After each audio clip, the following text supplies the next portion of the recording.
Imagina un rey que gobernó España durante 40 años, transformando el país de las ruinas de la dictadura a una democracia próspera, pero que de repente desaparece en medio de escándalos, dejando tras de sí un rastro de misterios y traiciones. Los impactantes secretos de Juan Carlos I, el rey de las fugas y las traiciones, se revelarán ante ustedes en esta serie, donde cada paso de su vida esconde nuevos giros. Bienvenidos a este documental, amigos, donde la historia cobra vida a través del prisma de las intrigas y los motivos ocultos. Si sienten que su corazón late más rápido al pensar en los secretos de la realeza, escriban en los comentarios qué opinan sobre la monarquía en el mundo actual y discutámoslo juntos. Juan Carlos I nació en el exilio, en una villa romana, donde el eco del régimen fascista de Franco aún flotaba en el aire de Europa después de la Segunda Guerra Mundial. Era el 19 de enero de 1938 y su padre, don Juan de Borbón, pretendiente al trono español, se vio obligado a vagar por el mundo mientras el dictador Franco mantenía el poder con mano de hierro. El niño, llamado en honor a su abuelo, creció a la sombra de las ambiciones y las pérdidas, rodeado de aristócratas que discutían en voz baja el regreso de los Borbones al trono. Pero, ¿quién podría haber imaginado que este niño, privado de su patria, se convertiría en una figura capaz de cambiar el curso de la historia de España y al mismo tiempo acumularía secretos que desgarrarían el tejido de su legado? Desde su más tierna infancia, Juan Carlos estuvo rodeado de intrigas. Su educación tuvo lugar en España, a donde fue enviado a los 5 años para acercarse a Franco, que veía en él al sucesor ideal. Imaginen la tensión. Un pequeño príncipe, separado de su familia, vive bajo la supervisión de un dictador cuyos ojos lo traspasan. Franco, astuto estratega, le enseñó no solo el protocolo, sino también el arte del poder, donde la lealtad se medía por el silencio. Juan Carlos asistió a prestigiosas escuelas, como Santisteban y la Universidad de Madrid, pero tras la fachada de una educación de élite se escondían las primeras grietas. La familia de Borbón veía en él una esperanza, pero su padre, don Juan, sospechaba que su hijo estaba demasiado cerca de Franco como para permanecer libre de su influencia. Esos primeros años sentaron las bases para el futuro rey, que aprendió a equilibrarse en el límite entre la lealtad y el engaño, siempre guardándose las cartas. A medida que crecía, Juan Carlos se convirtió en un joven lleno de carisma y determinación. En 1959 se casó con Sofía de Grecia, una princesa de la familia real que le aportó no solo la unión, sino también una red de contactos internacionales. Su boda en Atenas fue un acontecimiento que Franco aprovechó para reforzar su imagen, pero para Juan fue un paso hacia la independencia. Sofía, inteligente y ambiciosa, veía en su marido el potencial de un líder capaz de sacar a España de la sombra de la dictadura.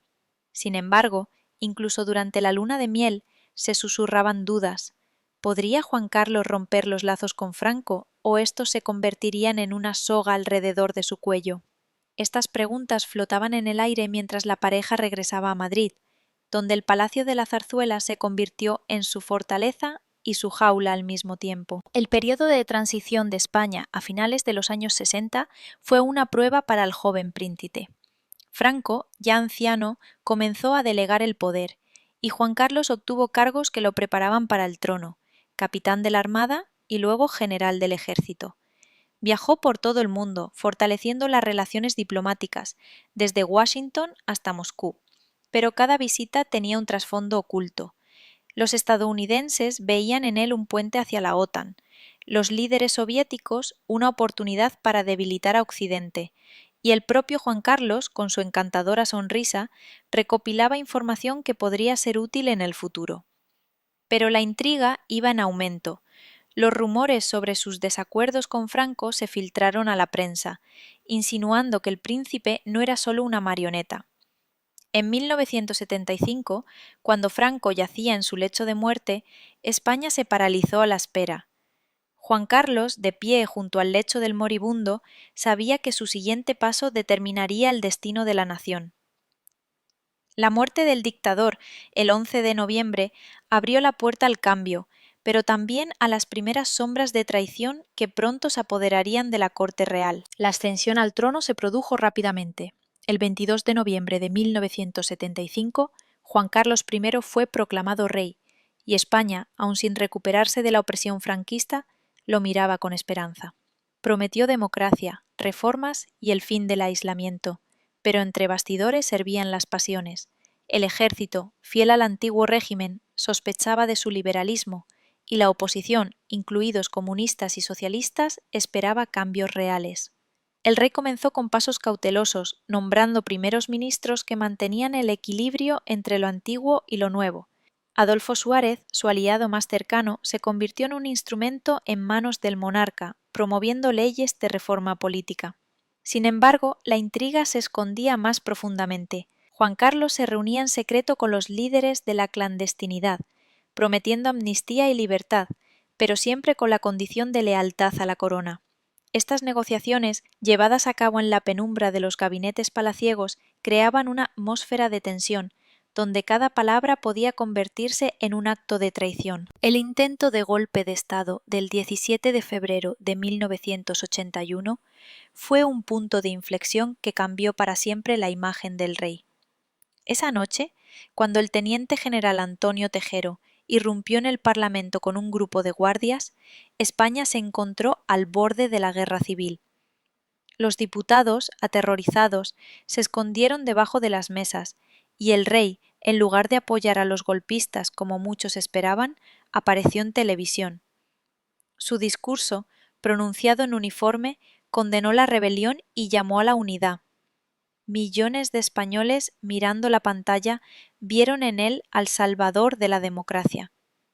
Pero detrás de esta figura heroica se escondía un misterio. ¿Tenía Juan Carlos vínculos con los conspiradores? Algunos historiadores susurran sobre sus primeros contactos con los círculos militares de Franco, que podrían haber dado lugar a sospechas. Esa noche no solo consolidó el trono, sino que también sembró las primeras semillas de la duda, que décadas más tarde germinarían en escándalos que revelarían la verdadera naturaleza de la lealtad real. Con la transición a la democracia, Juan Carlos se convirtió en un símbolo de unidad. Viajó por todo el país, reuniéndose con trabajadores, intelectuales e incluso con antiguos presos de Franco, prometiendo curar las heridas. La economía floreció bajo su patrocinio. La entrada en la Comunidad Económica Europea en 1986 fue un triunfo en el que el rey desempeñó un papel clave en las negociaciones. Pero la intriga no cesaba. En su vida personal aparecieron sombras, rumores de relaciones extramatrimoniales, de viajes secretos, que la reina Sofía soportaba con dignidad real. Estos rumores en la prensa presagiaban futuras revelaciones, pero por el momento Juan Carlos seguía siendo intocable. Su carisma ocultaba las grietas, y España, cegada por los éxitos, no se daba cuenta de que el rey estaba tejiendo una red de relaciones que se le escaparía de las manos. A medida que pasaban los años, desde los dorados 80 hasta los turbulentos 90, los secretos se acumulaban, preparándose para salir a la luz y sacudir los cimientos de la monarquía. A medida que se consolidaba la democracia, Juan Carlos I comenzó a ampliar su influencia más allá de España, convirtiéndose en una figura en la arena internacional, donde la diplomacia se entremezclaba con acuerdos secretos, insinuando futuras revelaciones que sacudirían la imagen de la realeza. En los años dorados de la década de 1980, el rey participó activamente en la recuperación económica del país, apoyando las reformas industriales y atrayendo inversiones extranjeras. Pero detrás de la fachada de prosperidad se escondían los primeros signos de confusión financiera, donde los intereses personales del monarca comenzaron a entrar en conflicto con sus obligaciones estatales.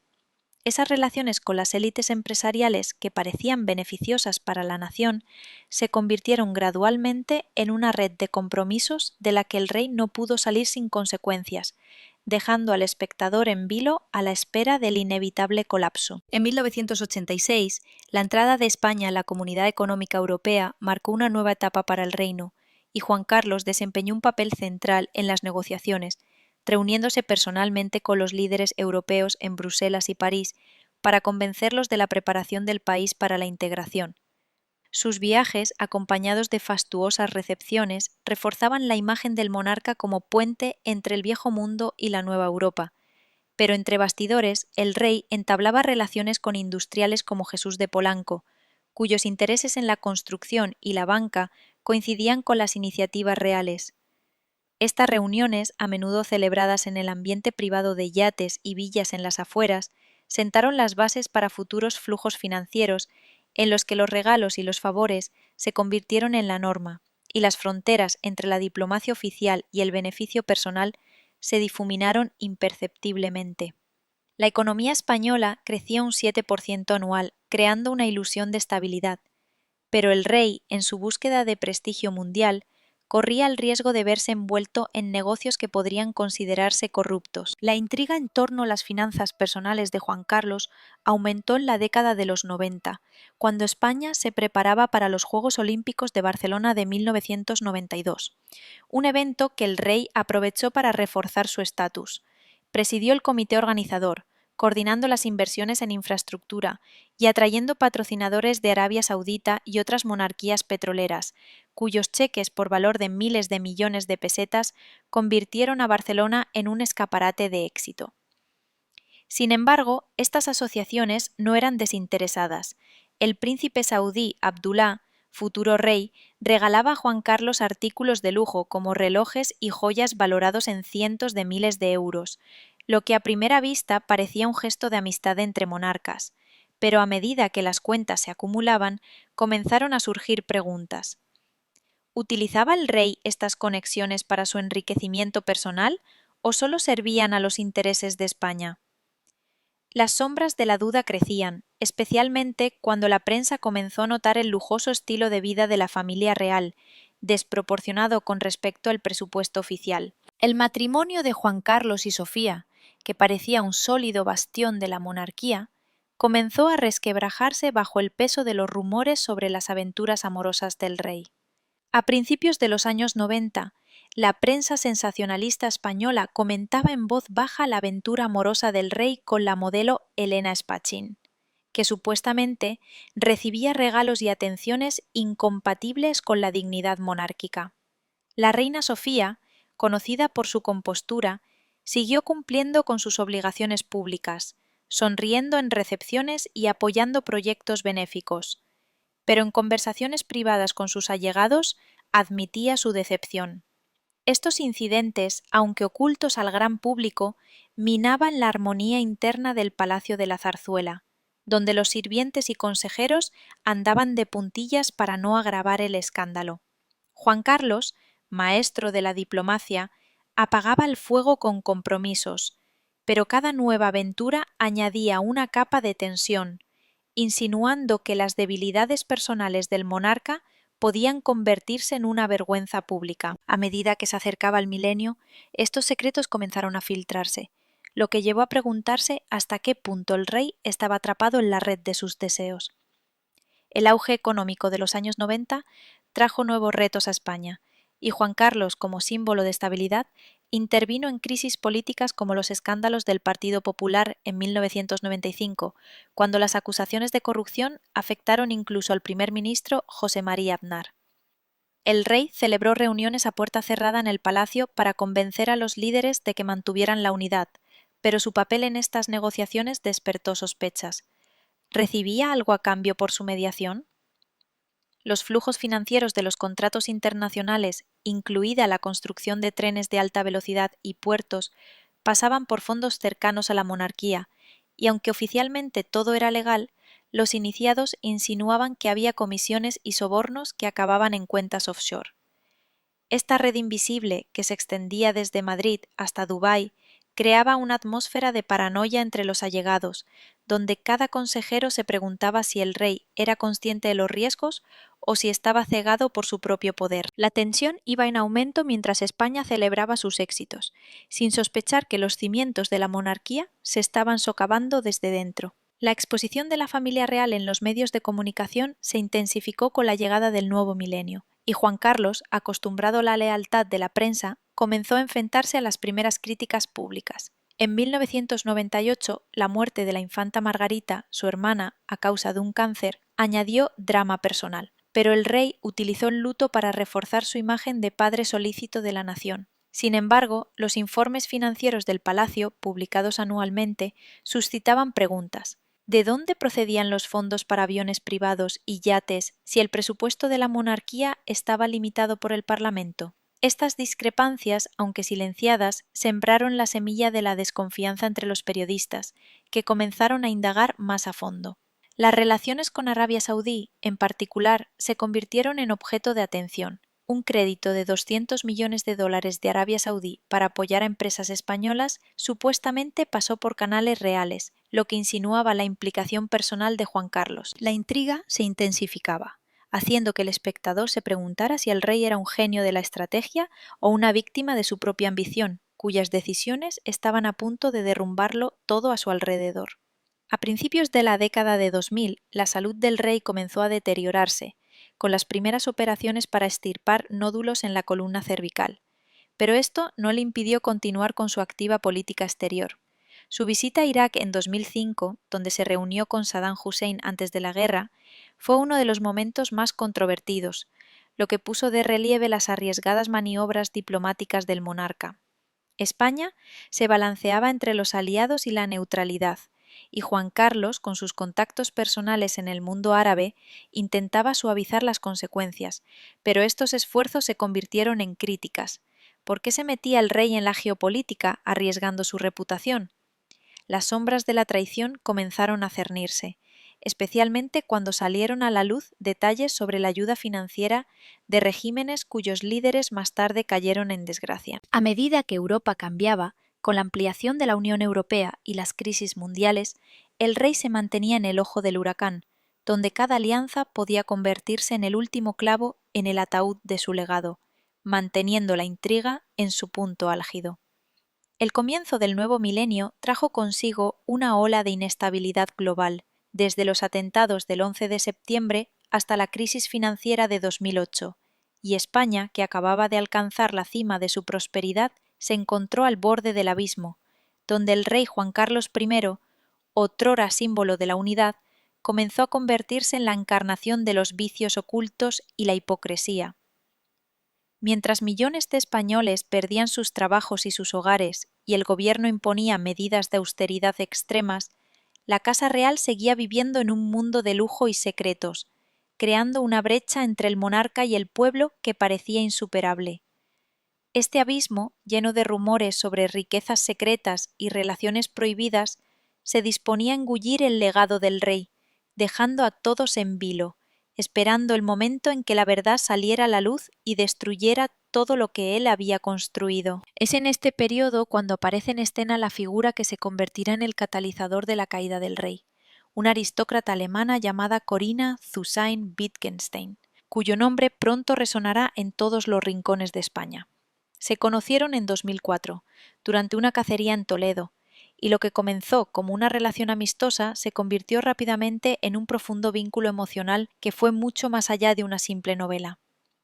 Corinna, una mujer de negocios inteligente y ambiciosa, se convirtió no solo en la amante del rey, sino también en su asesora más cercana, su persona de confianza en el mundo del gran capital y la diplomacia secreta. Le acompañaba en viajes secretos a Oriente Medio, organizaba reuniones con jeques y oligarcas y, según se afirma, tenía acceso a información de importancia estatal. Este papel en la sombra la convirtió en una de las figuras más influyentes y enigmáticas del entorno del monarca, lo que generó intriga en torno a sus verdaderas motivaciones y al poder que ejercía sobre el rey ya entrado en años. Paralelamente a esta novela secreta se desarrolló otro escándalo que supuso un golpe devastador para la imagen de toda la familia real, el caso Noos. En el centro de este caso se encontraba Iñaki Urdangarín, marido de la hija menor del rey, la infanta Cristina, y ex campeón olímpico de balonmano. Urdangarín, aprovechando su estatus real, creó una fundación sin ánimo de lucro llamada Instituto Noos, a través de la cual él y su socio comercial desviaron millones de euros de los presupuestos estatales de las Islas Baleares y Valencia, con el pretexto de organizar eventos deportivos y turísticos. El dinero destinado al bien público se depositaba en cuentas de empresas ficticias y se gastaba en una vida de lujo, incluida la compra de una mansión en Barcelona por valor de 6 millones de euros. Cuando en 2011 la Fiscalía inició una investigación, la sombra de la sospecha recayó también sobre la infanta Cristina, que formaba parte del consejo de administración de una de las empresas de su marido. La Casa Real se vio envuelta en un escándalo de corrupción, y Juan Carlos, en un intento por salvar su reputación, declaró públicamente que la justicia es igual para todos, renegando de hecho de su propio yerno. Pero ya era demasiado tarde. La grieta en los cimientos de la monarquía era demasiado profunda. El punto culminante de este periodo de decadencia fue el tristemente célebre viaje a Botsuana en abril de 2012. Mientras España atravesaba el punto álgido de la crisis económica, con una tasa de desempleo que alcanzaba el 25% y miles de personas saliendo a las calles en señal de protesta, se supo que el rey había viajado en secreto a África para participar en una lujosa cacería de elefantes. Este viaje, cuyo coste se estimaba en decenas de miles de euros, habría permanecido en secreto de no ser por un accidente. Juan Carlos se cayó y se rompió la cadera, tras lo cual tuvo que ser evacuado urgentemente a Madrid para ser operado. La noticia de las diversiones del monarca en plena catástrofe nacional provocó una oleada de indignación. El rey, que también era presidente honorario de la sección española del Fondo Mundial para la Naturaleza, cazaba elefantes, lo que parecía el colmo del cinismo. La opinión pública, que durante décadas había apoyado a Juan Carlos, le dio la espalda de la noche a la mañana. La presión fue tan fuerte que tras salir del hospital el rey cometió un acto sin precedentes para un monarca español. Apoyándose en muletas y con expresión de culpa, se acercó a los periodistas y pronunció la histórica frase: «Lo siento mucho, me equivoqué y no volverá a ocurrir». Esta disculpa pública, en lugar de calmar los ánimos, solo confirmó la gravedad de su falta y su alejamiento de la realidad. Los españoles no vieron a un líder arrepentido, sino a un anciano abatido que había perdido el contacto con su pueblo. La caza en Botsuana se convirtió en un símbolo de la decadencia moral de la monarquía, y la presencia de Corina Thyssen-Wittgenstein en ese viaje, que pronto se hizo pública, echó más leña al fuego, convirtiendo un escándalo personal en un problema de Estado. La intriga alcanzó su punto álgido. ¿Cómo podía un rey cuya reputación estaba en ruinas seguir gobernando un país que ya no confiaba en él? Las revelaciones financieras que siguieron a estos acontecimientos no hicieron más que agravar la situación. Las investigaciones periodísticas comenzaron a sacar a la luz información sobre las cuentas secretas y las transacciones opacas del rey. Salió a la luz la historia de los 100 millones de dólares recibidos del rey Abdullah de Arabia Saudí en 2008, que fueron transferidos a una cuenta de un fondo suizo llamado Lucum, cuyo beneficiario era Juan Carlos. Más tarde se supo que una parte importante de ese dinero, unos 65 millones de euros, se transfirió a la cuenta de Corina Thyssen-Wittgenstein como regalo en señal de agradecimiento. Estas revelaciones dibujaron el panorama de un imperio financiero en la sombra, construido sobre relaciones personales con regímenes autoritarios y oculto a las autoridades fiscales españolas. El rey, que pedía sacrificios a la nación, parecía vivir según sus propias reglas, en las que la ética y la transparencia eran palabras vacías. En medio de estos escándalos, la salud de Juan Carlos siguió deteriorándose. En los años siguientes se sometió a varias operaciones más, entre ellas una sustitución de cadera y una operación de columna. Sus apariciones públicas se hicieron cada vez más escasas, y en las que se producían parecía cansado y debilitado.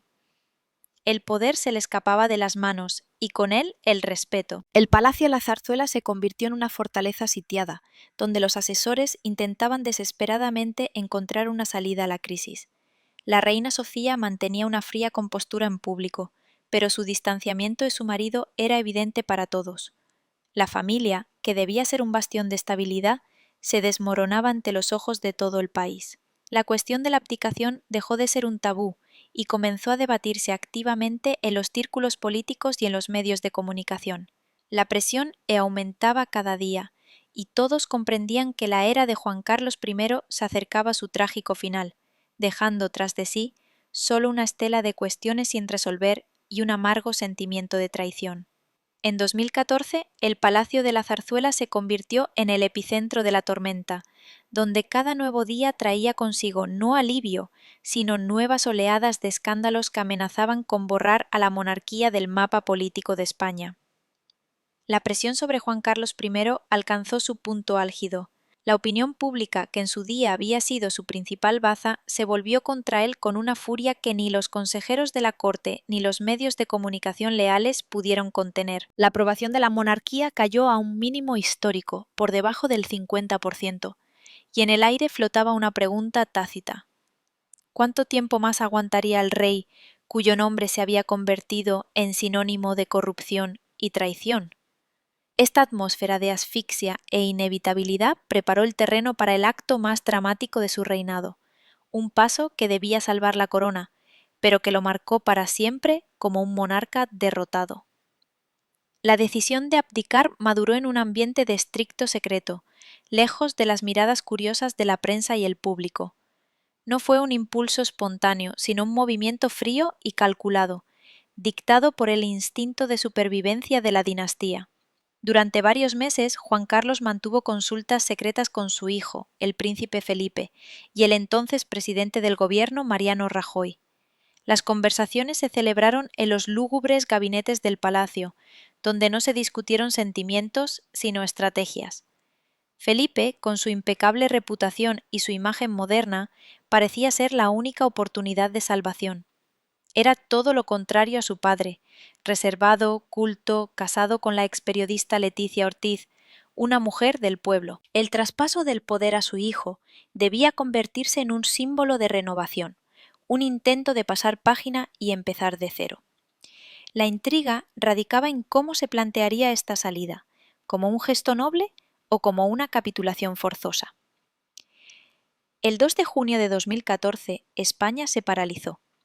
De repente, se anunció un discurso extraordinario del rey a la nación. En su intervención televisada, Juan Carlos, que parecía cansado pero conservaba su dignidad, anunció su decisión de abdicar del trono. Habló de la necesidad de abrir una nueva etapa de esperanza, en la que la nueva generación debía desempeñar un papel protagonista. No dijo ni una palabra sobre los escándalos, la caza en Botsuana, el caso Nos o Corinne Zusain-Wittgenstein. Su discurso fue una obra de teatro político magistralmente escrita, en la que los fracasos personales se disimularon bajo la preocupación por el futuro de la nación. Presentó su marcha no como una huida, sino como un paso prudente de un líder envejecido que cede el paso a los jóvenes. Pero detrás de estas nobles palabras se escondía una amarga verdad. El rey no se marchaba por voluntad propia, sino porque su presencia en el trono se había vuelto tóxica para la propia monarquía. El 18 de junio de 2014 tuvo lugar la ceremonia de abdicación. En el Salón de Columnas del Palacio Real de Madrid, en presencia de los más altos funcionarios del Estado, Juan Carlos firmó el histórico acta. En el momento en que entregó el bolígrafo, su reinado de 40 años llegó oficialmente a su fin. Al día siguiente, su hijo fue proclamado rey Felipe VI. El contraste entre padre e hijo era sorprendente. Felipe, en su primer discurso, habló de una monarquía renovada para una nueva época, prometiendo honestidad, transparencia y un comportamiento ejemplar. Era una crítica directa a la época de su padre. Inmediatamente después de su ascensión al trono, Felipe tomó medidas para distanciarse del escandaloso pasado. Despojó a su hermana Cristina y a su marido, Iñaki Urdangarín, de los títulos de duques de Palma de Mallorca, y redujo el presupuesto de la Casa Real haciéndolo más transparente. El palacio comenzó a respirar de nuevo, pero la sombra del antiguo rey aún se cernía sobre él. Tras su abdicación, Juan Carlos recibió el título único y vitalicio de rey emérito o rey honorario. Este estatus, creado especialmente para él, le permitía conservar ciertos privilegios y, lo que es más importante, la inmunidad jurídica conocida como aforamiento. Esto significaba que cualquier demanda judicial en su contra solo podía ser juzgada por el Tribunal Supremo de España, lo que le proporcionaba una protección considerable. Al principio parecía que se retiraría de la vida pública y llevaría una vida tranquila de jubilado. Seguía apareciendo en algunos actos oficiales, asistía a corridas de toros y regatas, tratando de dar una imagen de normalidad. Pero detrás de esa fachada de tranquilidad se escondía una tensión creciente.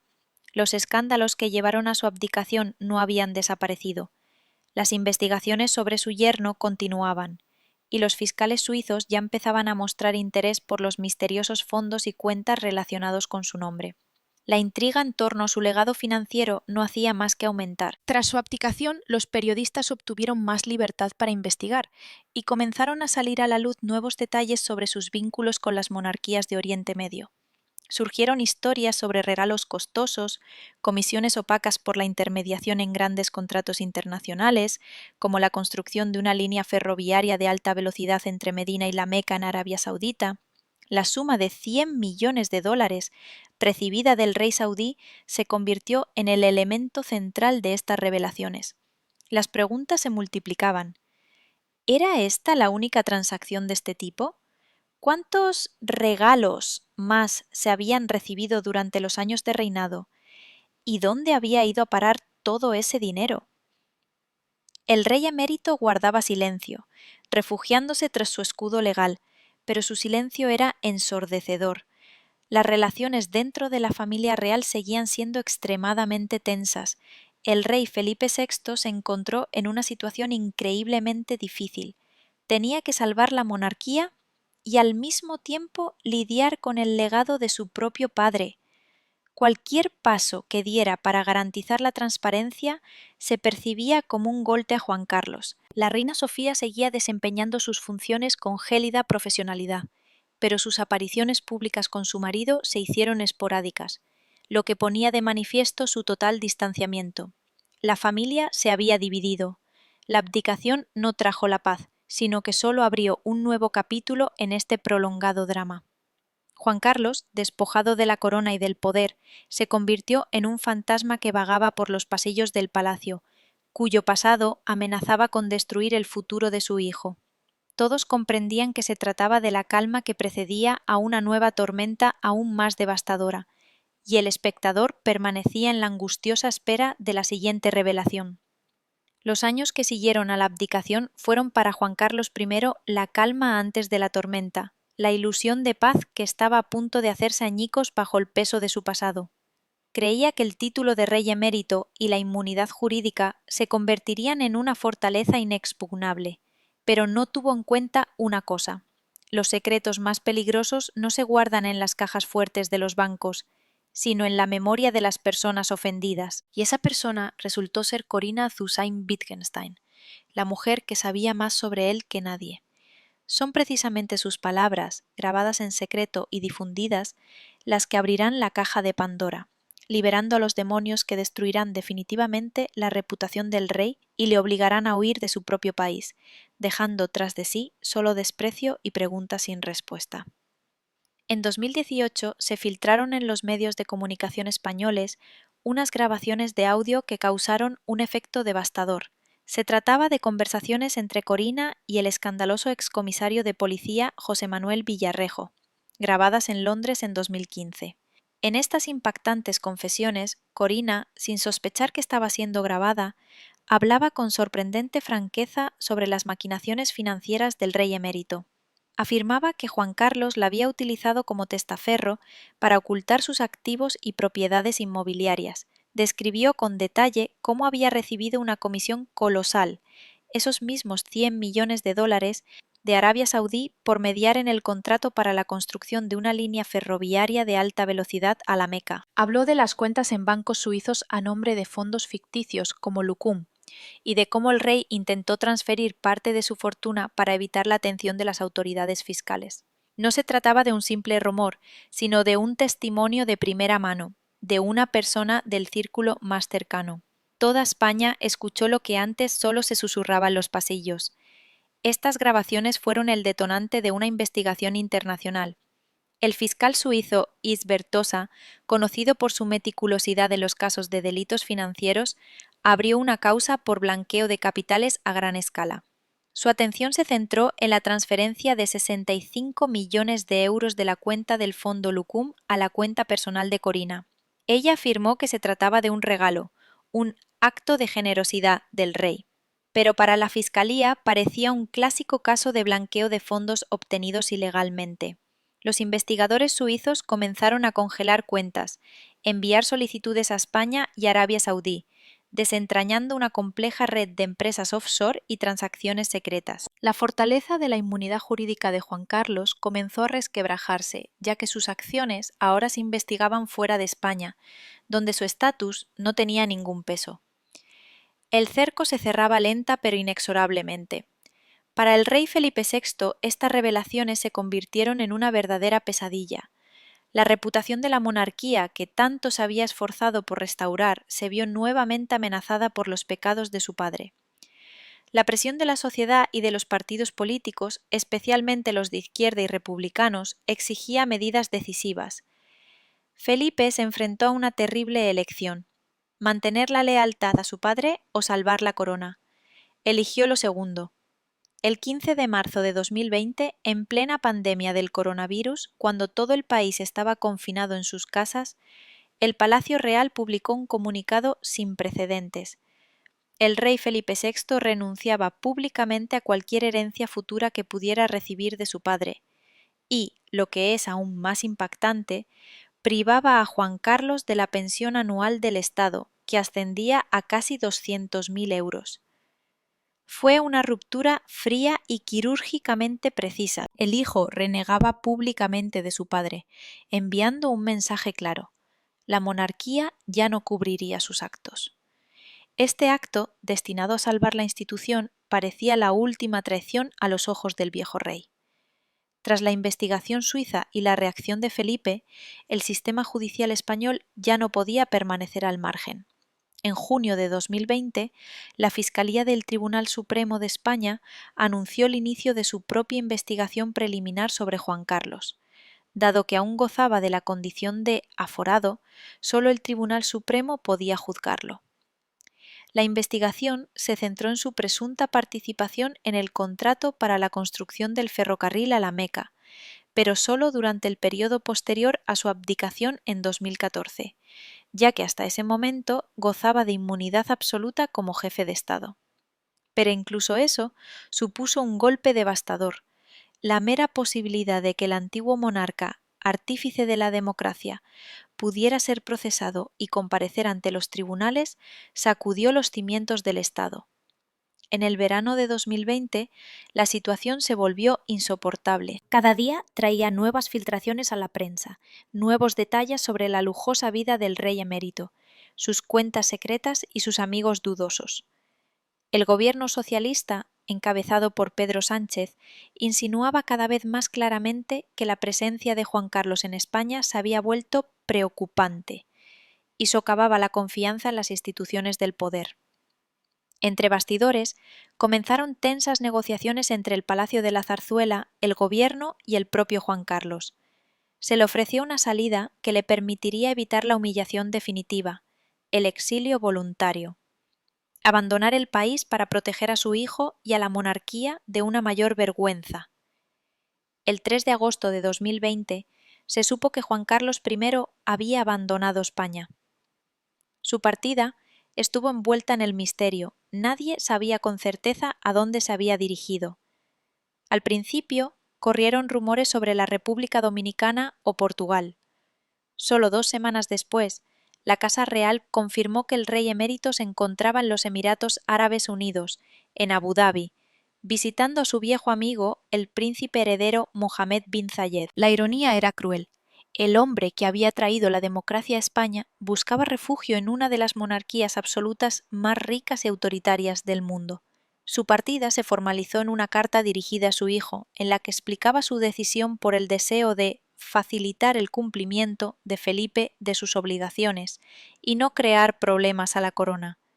Ni una palabra de arrepentimiento, ni de reconocimiento de culpa. Incluso en su huida intentó mantener la máscara de noble estadista que se sacrificaba por el bien común. Pero para millones de españoles no fue más que una huida de la justicia, el último acto de un largo drama de traición. Se convirtió en un rey exiliado, una figura solitaria en una jaula dorada, cuya sombra seguía proyectando oscuridad sobre el país que una vez gobernó. El exilio de Juan Carlos I en Abu Dhabi no fue un castigo en el sentido tradicional, sino una inmersión en una jaula dorada, donde el lujo no era más que una pantalla para ocultar la más profunda humillación y aislamiento. Se instaló en la isla privada de Nuray, en una exclusiva villa de 11 millones de euros, con vistas a las aguas turquesas del Golfo Pérsico, rodeado de un personal atento y de todas las comodidades imaginables. Sus viejos amigos, la familia gobernante de los Emiratos, lo recibieron como un invitado de honor, pero detrás de esa fachada de hospitalidad se escondía una fría realidad. Era un exiliado político, un hombre cuya presencia se había vuelto tóxica para su propio país. Mientras sus antiguos súbditos en España luchaban contra las consecuencias de la pandemia y la recesión económica, el ex-rey jugaba al golf, recibía a raras visitas y veía cómo su legado se desmoronaba en las pantallas de las noticias mundiales, creando una angustiosa intriga en torno a su futuro. Mientras tanto, en España y Suiza, la maquinaria judicial seguía funcionando, aunque lentamente. La Fiscalía del Tribunal Supremo Español se enfrentaba a un obstáculo casi insuperable, la inmunidad absoluta del rey, que le protegía de cualquier acción judicial por los actos cometidos durante su reinado hasta el año 2014. Esto significaba que, incluso si los investigadores encontraban pruebas irrefutables de corrupción en el caso del contrato para la construcción del ferrocarril a la Meca, no podrían presentar cargos contra él. La justicia se vio impotente ante la armadura constitucional creada para proteger al monarca. Sin embargo, las investigaciones sobre sus asuntos financieros tras la abdicación continuaron, centrándose en el uso de tarjetas de crédito pagadas por un empresario mexicano y amigo del rey, lo que podría considerarse un fraude fiscal. Cada nueva filtración de la Fiscalía mantenía la tensión en una sociedad que ansiaba venganza. Pero el golpe más inesperado y doloroso no vino de España, sino de Londres. En 2020, Corinna Zusain-Wittgenstein, la mujer que ya había asestado un golpe devastador a su reputación con sus confesiones grabadas, presentó una demanda civil contra Juan Carlos ante el Tribunal Superior de Inglaterra y Gales. No se trataba de una simple disputa financiera, sino de impactantes acusaciones de acoso. Afirmaba que, tras su ruptura en 2012, el exrey y los servicios secretos españoles habían lanzado contra ella una campaña de amenazas, vigilancia ilegal e intimidación. Afirmaba que la habían seguido en Londres y Mónaco, que habían entrado en su apartamento y que la habían amenazado a ella y a sus hijos. Esta demanda convirtió su historia de romance secreto en un thriller público sobre espionaje y abuso de poder, en el que ya no solo estaba en juego el dinero, sino también la seguridad personal. Juan Carlos, que se encontraba en Abu Dhabi, se vio obligado a contratar a costosos abogados británicos para defenderse de estas acusaciones, que lo pintaban no solo como un hombre corrupto, sino también como una persona vengativa y peligrosa. Bajo la presión de las investigaciones, Juan Carlos emprendió un intento desesperado por apagar el fuego. Entre diciembre de 2020 y febrero de 2021, sus abogados llevaron a cabo 2 regularizaciones fiscales. Pagó voluntariamente al fisco español primero 678.000 euros y luego casi 4,4 millones de euros más. Estos pagos debían cubrir los impuestos sobre los ingresos que no había declarado anteriormente, en particular por el uso de esas mismas tarjetas de crédito y por la recepción de fondos privados. Para sus defensores se trataba de un gesto de buena voluntad, un intento de corregir los errores del pasado, pero para la opinión pública parecía una confesión abierta de culpabilidad. El hombre que durante años había negado cualquier irregularidad financiera, ahora pagaba apresuradamente millones para evitar ser procesado penalmente. Esto no hizo más que reforzar las sospechas de que los escándalos conocidos eran solo la punta del iceberg de su imperio financiero secreto. El ambiente político en España se estaba caldeando. El gobierno de los socialistas y sus socios del partido de izquierda Podemos se encontraba en una situación delicada. Por un lado, no querían una mayor desestabilización de las instituciones estatales, pero por otro, no podían ignorar la indignación pública. El presidente del gobierno, Pedro Sánchez, calificó en repetidas ocasiones el comportamiento del rey emérito de poco ético y preocupante, pero evitó atacar directamente a la institución de la monarquía y al rey Felipe VI. Los partidos republicanos y separatistas del Parlamento utilizaron el escándalo como arma para exigir un referéndum sobre el futuro de la monarquía y una investigación exhaustiva de todos los asuntos relacionados con Juan Carlos. El Palacio Real guardó un silencio glacial, tratando de distanciarse al máximo de la figura del desterrado. Felipe y Leticia continuaron con su trabajo, visitando regiones y apoyando proyectos culturales y sociales, como si intentaran con su impecabilidad tapar el hedor que emanaba de Abu Dhabi. El propio Juan Carlos, según los pocos amigos que se atrevían a visitarlo, se sentía traicionado y abandonado. Se quejaba de que lo habían convertido en chivo expiatorio, de que se había olvidado su contribución al establecimiento de la democracia.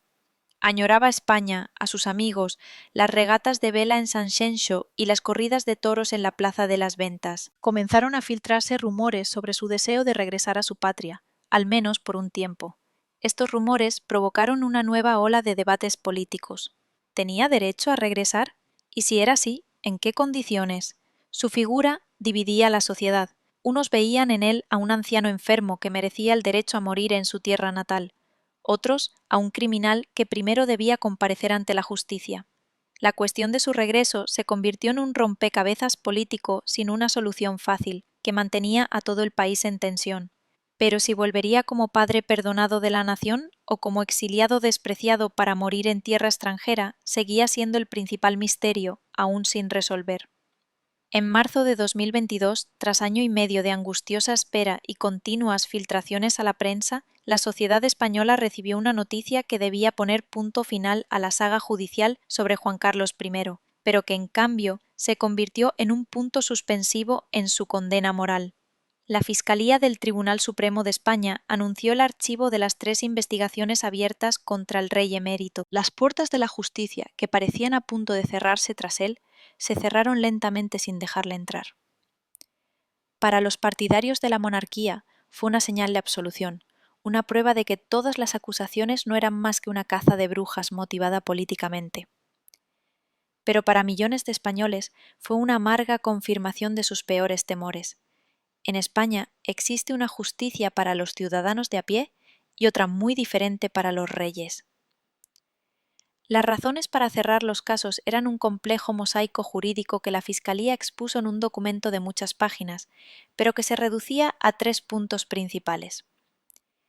En primer lugar, y este era el principal escudo del rey, su absoluta inmunidad hasta su abdicación en 2014. La mayoría de los presuntos delitos, incluida la recepción de 100 millones de dólares de Arabia Saudí, se produjeron durante ese periodo, lo que lo hacía inalcanzable para la justicia.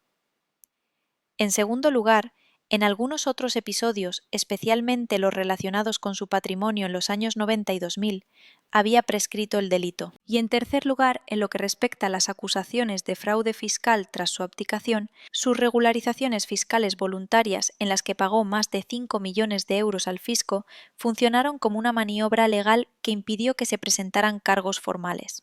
El sistema, destinado a castigar, se vio atado de pies y manos por sus propias reglas. Juan Carlos estaba legalmente limpio, pero su reputación quedó mancillada para siempre. Esta decisión abrió el camino para lo que tanto deseaba en su jaula dorada de Abu Dhabi, volver a España. Desde el punto de vista jurídico, ya no había motivos que le impidieran venir, pero la cuestión ya no era jurídica, sino política y moral. La noticia de su posible regreso provocó una tormenta en el gobierno y en la sociedad. Los partidos de izquierda exigían que primero diera explicaciones públicas sobre su comportamiento. Los de derecha afirmaban que era un ciudadano libre y tenía derecho a volver cuando quisiera. El Palacio Real se vio en el epicentro de esta tormenta, tratando de encontrar la manera de manejar una situación que podía suponer un nuevo golpe para la imagen del rey Felipe VI. Entre bastidores se llevaron a cabo tensas negociaciones con el objetivo de organizar el regreso de manera que causara el menor daño posible. Y así, en mayo de 2022, casi 2 años después de su huida, Juan Carlos regresó. Pero no fue un regreso modesto de un anciano arrepentido. Fue una llegada triunfal, rodeada de pompa, que parecía un desafío a toda la sociedad española. No voló en un avión privado a Madrid, sino a Vigo, desde donde se dirigió a la localidad costera gallega de San Xenxo, la meca de los amantes de la vela en España. Su objetivo era participar en una regata a bordo de su yate favorito, el Bribón. San Xenxo se convirtió en un teatro del absurdo. Por un lado, lo recibían multitudes de admiradores entusiastas que coreaban «¡Viva el rey!» y ondeaban banderas españolas. Por otro lado, le esperaban manifestantes con banderas republicanas y pancartas que le acusaban de corrupción. Y entre ellos se encontraba un ejército de cientos de periodistas de todo el mundo que intentaban capturar cada uno de sus movimientos. Juan Carlos se comportaba como si nada hubiera pasado. Sonriente, bronceado, apoyado en su bastón, disfrutaba de la atención. Estrechaba manos y posaba para las fotos. Parecía un hombre que había vuelto a casa como un vencedor. El colmo de esta indiferencia ostentosa se produjo cuando una periodista le gritó la pregunta que todo el país se hacía. ¿Iba a dar alguna explicación a su hijo y al pueblo español? Su respuesta, lanzada por encima del hombro con una sonrisa irónica, pasó a la historia como símbolo de su arrogancia. ¿Explicaciones de qué?, dijo. Esta breve frase resonó como una bofetada. ¿Explicaciones de qué? Explicaciones de cuentas secretas, regalos dudosos de dictadores, caza de elefantes en plena crisis, huida humillante del país. Para muchos españoles, esta respuesta fue peor que cualquier delito, ya que demostraba una total falta de arrepentimiento y desprecio por los sentimientos de sus antiguos súbditos. La visita terminó con una breve y, según se informa, gélida reunión en Madrid. Antes de volar de regreso a Abu Dhabi, Juan Carlos pasó varias horas en el Palacio de la Zarzuela con su hijo, el rey Felipe, la reina Sofía y el resto de la familia. No hubo fotos de esta reunión. Más tarde, la Casa Real emitió un escueto comunicado en el que se decía que padre e hijo habían mantenido una larga conversación sobre los motivos del regreso y sus consecuencias para la opinión pública. El comunicado también subrayaba que Juan Carlos había aceptado que sus futuras visitas a España serían de carácter más privado. Era una forma diplomática de decir que el espectáculo de San Xenxo había sido un desastre y que no debía repetirse. Una vez más, el hijo se vio obligado a reprender públicamente a su padre. El primer regreso de Juan Carlos del exilio resultó ser un completo fracaso desde el punto de vista de la imagen. No solo no obtuvo el perdón, sino que reforzó la imagen de un monarca egoísta y alejado de la realidad. Demostró que no había comprendido ni aceptado la gravedad del daño que había causado a la institución que él mismo había ayudado a crear. Regresó a su lujosa prisión en Abu Dhabi, dejando tras de sí una división aún mayor en la sociedad y poniendo a su hijo en una situación aún más incómoda. La intriga cambió. Ahora la cuestión no era si volvería, sino si le permitirían volver. Y si era así, ¿cuál sería el precio de ese regreso para la inestable estabilidad de la monarquía española, que seguía viviendo bajo el peso de su sombra imborrable? La catastrófica visita a Sancheño en mayo de 2022 no fue el final de la historia, sino solo el comienzo de un nuevo capítulo aún más humillante para Juan Carlos I. Regresó a Abu Dhabi, pero ahora llevaba puestas unas cadenas invisibles forjadas por su propio hijo y el gobierno español. Las condiciones eran claras y crueles. Cualquier visita futura debía ser absolutamente privada, sin declaraciones públicas, sin circo mediático, sin apariciones triunfales. El rey exiliado obtuvo el derecho a visitar su país, pero solo como un fantasma, como una sombra a la que se le prohibía proyectarse a sí misma. Esta nueva realidad convirtió su vida en una serie de viajes secretos y cuidadosamente controlados en los que cada movimiento era vigilado y cualquier intento de recuperar su antigua gloria era frustrado de raíz, creando una angustiosa intriga en torno a su lucha contra su propia impotencia. En los meses siguientes volvió varias veces a Sancheño para participar en regatas, pero fueron visitas muy diferentes a la primera. En lugar de multitudes y cámaras de televisión, lo recibía el silencio. Llegaba en un avión privado, se subía rápidamente al coche y se dirigía a la villa de su amigo, evitando cualquier contacto con la prensa. Salía al mar, participaba en las regatas, pero era como un ritual desprovisto de alegría. Ya no era un rey que disfrutaba de la adoración de las multitudes, sino un anciano al que se le permitía dedicarse a su afición siempre y cuando se comportara con discreción. Esa libertad controlada era, quizás, una humillación más sutil que el exilio total. Su hijo, el rey Felipe VI, demostró su poder permitiendo que su padre regresara, pero solo en sus propios términos, dejando claro quién era ahora el dueño del Palacio de la Zarzuela. Mientras Juan Carlos intentaba encontrar consuelo en la vela, sus abogados libraban una encarnizada batalla en otro frente, el Tribunal Superior de Londres. La demanda por acoso de Corina Zusain-Wittgenstein seguía cobrando impulso, y la cuestión central era la inmunidad jurídica del exrey.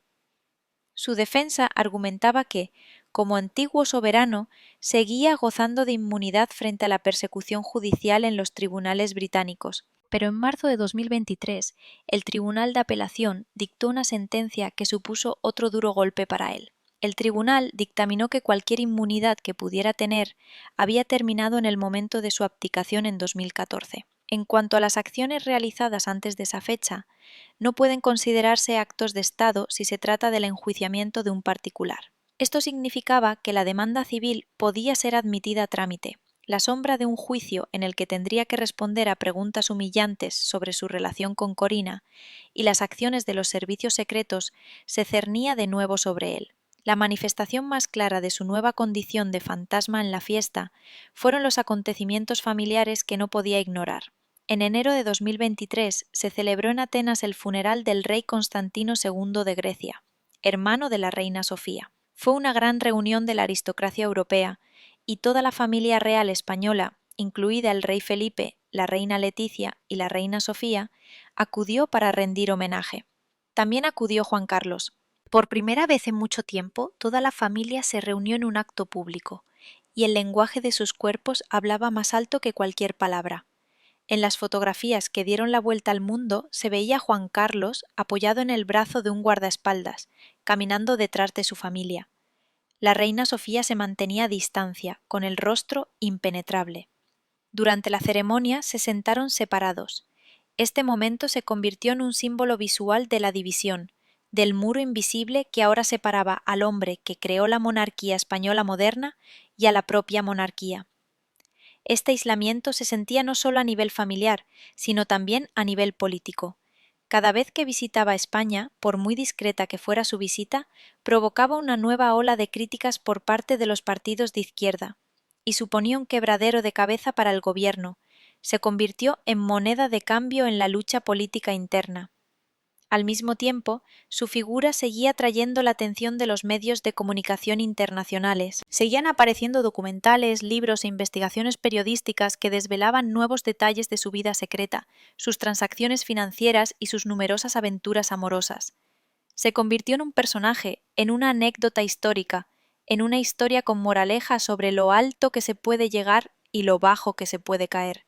Sus intentos por controlar la narrativa sobre sí mismo fracasaron. La historia de su vida ahora la escribían otras personas, y no era la historia de un héroe de la democracia, sino la de un rey sumido en los vicios.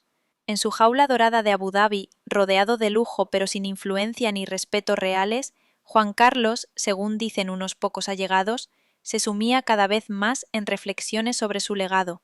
Él, el hombre que había estado al frente de la nación en uno de los momentos más críticos de su historia, que había mirado a los ojos a los conspiradores durante el intento de golpe de Estado, ahora se veía obligado a pedir permiso a su propio hijo para visitar su patria. Veía cómo borraban su nombre de las calles y plazas, cómo retiraban sus retratos de las paredes. Estaba vivo, pero lo estaban convirtiendo lentamente en un difunto histórico. Esta lucha por conservar los restos de su dignidad y su legado se convirtió en su última y más desesperada batalla. Y la intriga continuaba. ¿Se resignaría a ser un fantasma silencioso o su carácter indomable y su ansia de reconocimiento le llevarían a dar un último paso, quizás el más devastador para la monarquía? A medida que los años de exilio se fundían en una monótona sucesión de días soleados en Abu Dhabi, Juan Carlos I emprendió la última y posiblemente la más desesperada batalla. Una batalla no por el poder o el dinero, sino por el epílogo en los libros de texto de historia. vio cómo su imagen de héroe de la democracia, forjada durante décadas, se disolvía en el ácido de los escándalos, y en su dorado aislamiento intentó arrebatar la pluma a sus críticos y escribir él mismo el capítulo final de su vida. Esta campaña para rehabilitar su propio legado, desarrollada lejos de España, estuvo llena de reuniones secretas, filtraciones cuidadosamente dosificadas y la amarga conciencia de que algunos errores ya no se pueden corregir, creando intriga en torno a si el rey caído podría cambiar el juicio de la historia o si sus esfuerzos solo subrayarían la profundidad de su caída. Esta batalla se libró en varios frentes. En primer lugar, Juan Carlos comenzó a comunicarse selectivamente con historiadores y periodistas en los que confiaba, tratando de exponer su versión de los hechos. En estas conversaciones, que tuvieron lugar en su residencia de la isla de Nuray, describió su vida como una sucesión de sacrificios en nombre de España. Habló de su infancia solitaria, bajo la tutela de Franco, del riesgo al que se expuso durante la transición a la democracia, y de su papel en la prevención del golpe de Estado. Intentaba presentar sus vínculos con las monarquías de Oriente Medio no como una fuente de enriquecimiento personal, sino como un instrumento de diplomacia informal que proporcionaba a España contratos ventajosos y apoyo político. Pero en estas historias había lagunas evidentes. Los temas de Corina, la caza en Botsuana, las cuentas secretas, o bien se pasaban por alto o bien se presentaban como errores insignificantes, exagerados por los detractores. Era un intento de crear una realidad alternativa, pero se estrellaba contra el muro de los hechos irrefutables. Al mismo tiempo, sus abogados trabajaban para cerrar el frente legal más humillante para él, la demanda de Corina Zusain-Wittgenstein en Londres. La perspectiva de un juicio público en el que tendría que responder bajo juramento a preguntas sobre persecución y espionaje era una pesadilla para él. Tras largas y tensas negociaciones entre bastidores, a finales de 2023 las partes llegaron a un acuerdo extrajudicial.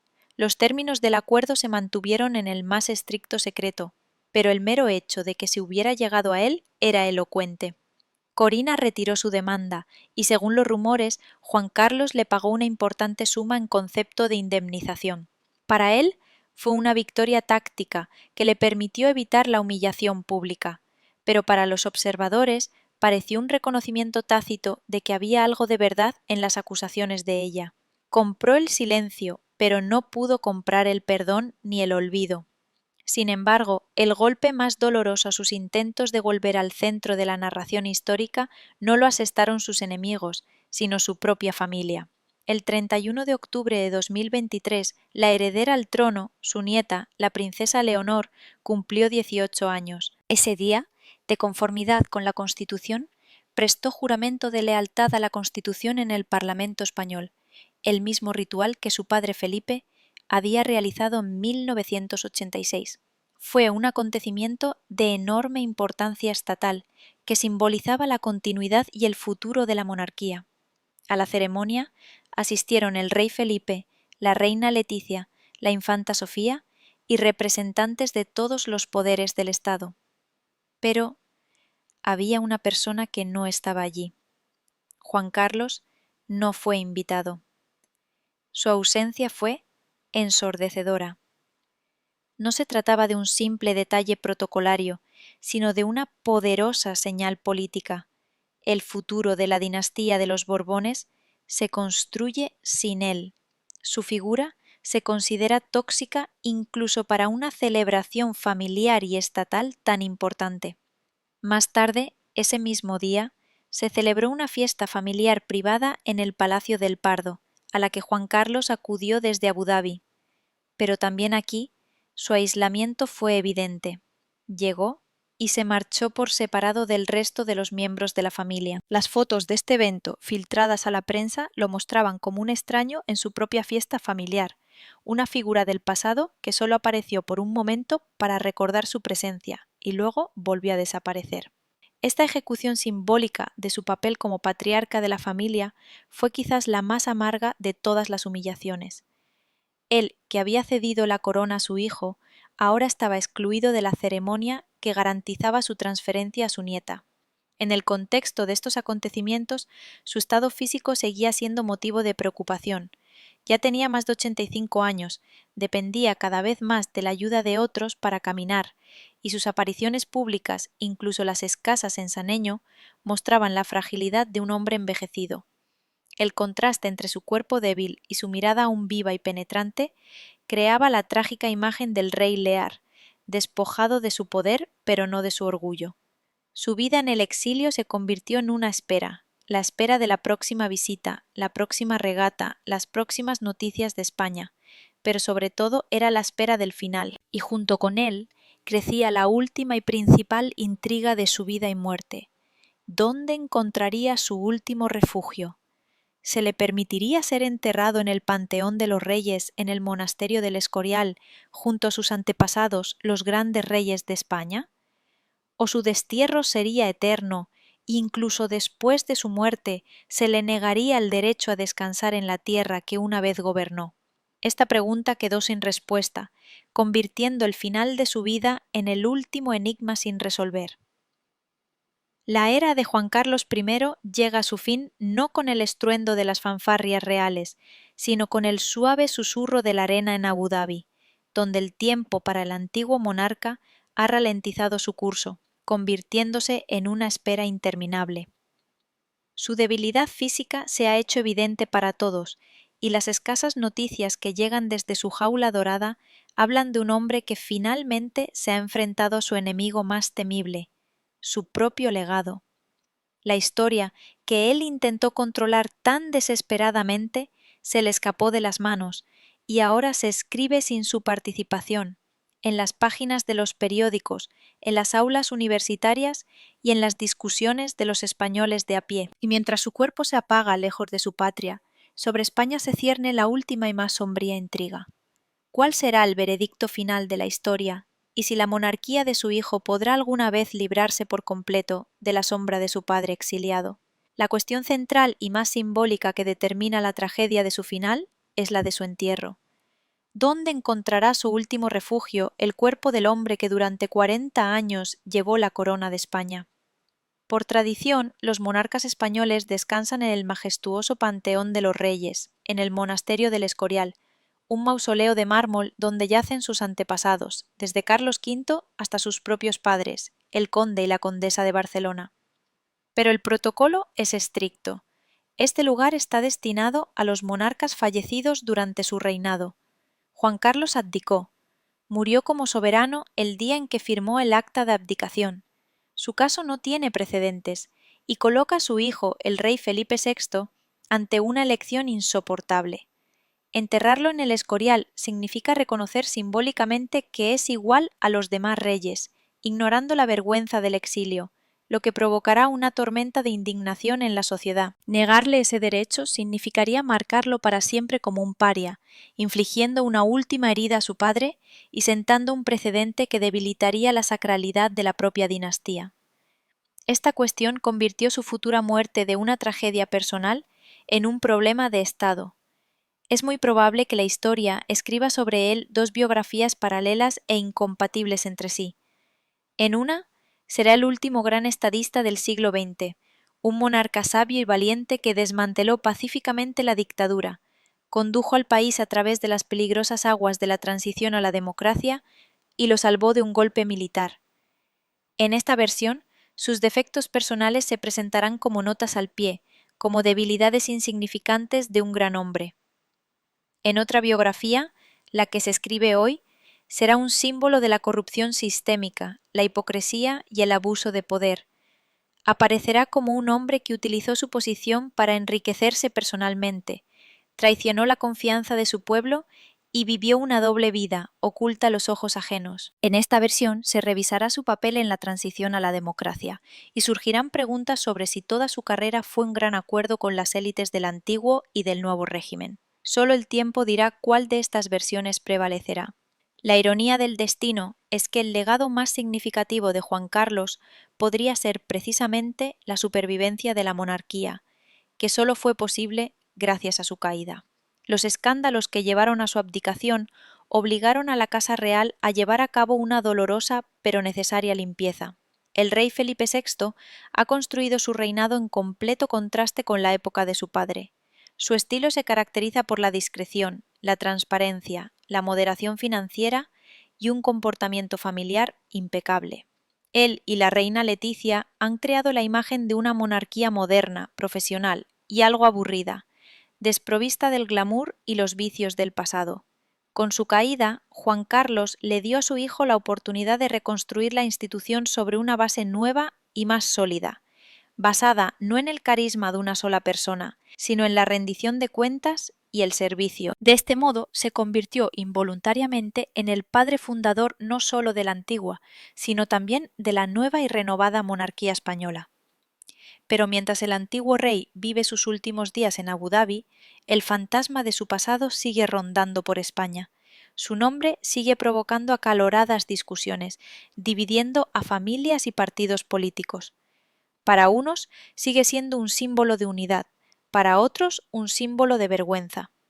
La sombra de su figura sigue cerniéndose sobre el trono de su hijo, recordando a todos la fragilidad de las instituciones estatales y lo fácil que es perder la confianza que se ha ganado durante décadas. La historia de Juan Carlos I no es solo la historia del ascenso y la caída de un hombre. Es una tragedia shakespeariana sobre el poder, la traición y el legado, en la que el protagonista, al final de su vida, se queda solo con las ruinas de su propia reputación. Y la pregunta principal que deja tras de sí, una pregunta que cada uno debe responder por sí mismo, es: ¿fue un gran rey que cometió un error? ¿O su camino fue desde el principio un camino hacia la traición, hábilmente disfrazado de servicio a la nación? La historia aún no ha emitido su veredicto definitivo, y es posible que nunca lo haga.